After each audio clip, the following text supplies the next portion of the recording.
हा जो भूगोल आहे ना, हा भूगोल नीट समजून घ्या. हे वाढवण बंदरापासून तिकडे वरती जे आहे ना, त्याला लगेच लागून गुजरात आहे. यांचं पहिल्यापासूनच डोक्यामध्ये जे होतं ना की मुंबई गुजरातला न्यायची, मग मुंबई गुजरातला न्यायची असेल तर काय करायला लागेल? पालघर जिल्हा ताब्यात घ्यायला लागेल, ठाणे जिल्ह्याचा भाग ताब्यात घ्यायला लागेल, या MMR रिजनचा भाग ताब्यात घ्यायला लागेल, तर मुंबईपर्यंत पोहोचता येईल.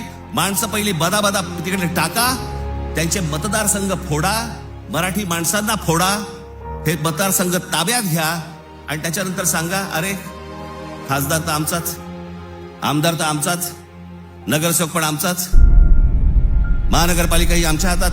हे सगळं करून मुंबई गुजरातला कशी जोडता येईल याच्यासाठीचे हे सगळे लॉंग टर्म प्लॅन सगळे सुरू आहेत. आणि आम्ही भेसावत, आमच्यामध्ये जातीपातीमध्ये भांडणं लावली जात आहेत. हा मराठा, हा OBC, हा अजून कोणी.